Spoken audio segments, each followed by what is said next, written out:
What's up, guys? We're on the third week of the program here. I kind of mislabeled the first two training sessions of this week, so I'll probably have to go back and fix all that. But as always, daily undulating periodization, the strength athlete. This is an off-season powerlifting program under the tutelage of Haney Jazzarelli. So I wanted to take you through some warm-up sets here. Nothing too crazy. I don't want it to take up too much of the video, so you're going to be looking about at 4 minutes and 48 seconds of footage. And really, what I tend to do is I'll work my way up from 135 and I'll add 25, and then I'll take the 25s off, do 2 plates, and really just assess where my body's at, where I'm tight, where things feel awkward, where they feel good. Am I hitting depth? Is there, something I need to loosen up or work on? As always, my leverages felt really off tonight. The calves, like I said, have been an issue. This is a go-to calf stretch that I normally do, and I've mentioned previously that I don't like to do a lot of stretching or foam rolling before I worked out. But the night before this, I foam rolled for about an hour before I went to sleep. I took my lunch break and went to the work gym and foam rolled for a decent portion of my lunch there, and really just tried to dig into my legs. My calves feel a lot better today as I'm doing this. I just finished day 4 of my programming, and I'll upload or put that together. And sometimes I say words and they don't sound like words when I listen to the recordings. And so here you see, my squat just I don't feel like I'm at depth. I'm fighting my own body to get, into position. I don't know if it's the calves. I'm standing wider than I normally do.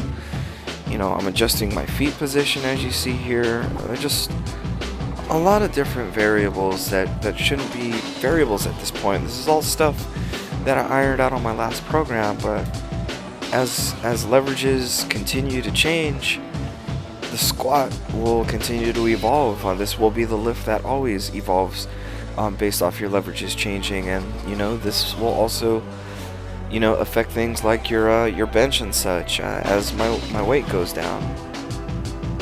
So here's our actual working weight of 370 pounds. I'm supposed to do 3 sets of 3, and just, I don't know, I was fighting for depth. And while I was at the gym today squatting, I noticed that my belt was a little tight. So I loosened it up a notch, and I didn't have to fight the belt to get down to depth. I'm wearing a belt under the sweater, and that's why it looks like I'm wearing a push-up bra for my man tits, or whatever the case, when I'm at the bottom of my squat. I don't know if the sweater was throwing me off. I normally don't lift in one, but whatever. Let me take it off and assess what my body's doing. Again, I'm at the point now in the workout where I can't assess anything anymore. Now it's time to go. Here, I don't think I'm in a good starting position. The bar is over my midfoot, and ideally that's where I would want it, but also keep in mind that I have high rising quads, so it may not look like I'm hitting depth because my quads kind of peak as they come towards my hip, but my hip crease is going, below the knee. It's just, I felt like I was fighting, like I said, to get down there. My head as I drove to the gym just was wandering in all kinds of places that it shouldn't be.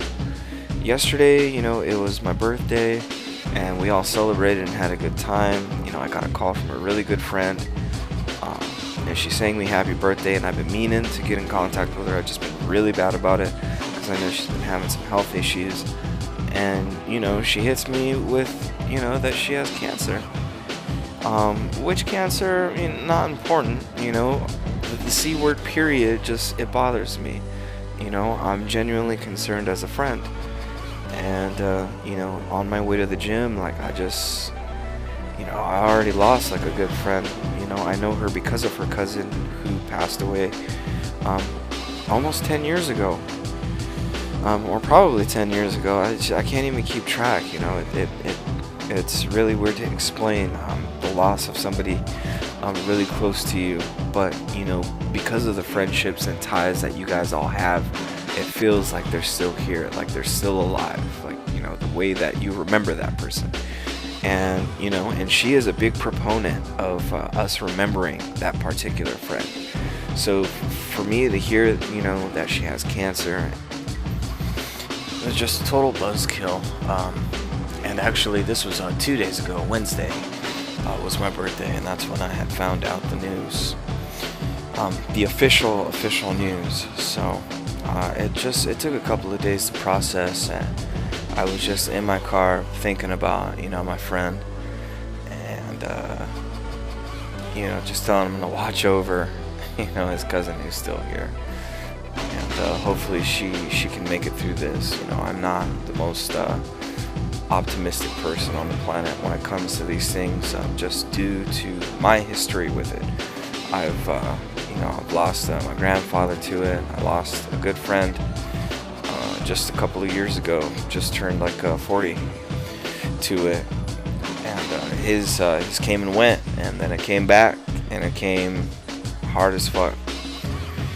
And it just, you know, all you can do is be there for that person. So but enough of me being a Debbie Downer. You know, I just wanted to to share some thoughts, and that's basically where my head was throughout this workout. And I wanted to take out my frustration on the weights. And had I had realized my belt was probably a little bit too tight for me to accomplish my squats properly, maybe, you know, that would have went better. But at that time of the workout and that part of the workout is come and gone. Moving along to the deadlifts, I didn't really have much commentary about the bench, just due to the fact that I feel that that's going most excellent right now, and that's one less thing for me to worry about. Tendonitis has subsided a bit in my right forearm. I still wear the slingshot band just in case. I don't really need it at this point, but I like to put it on from time to time.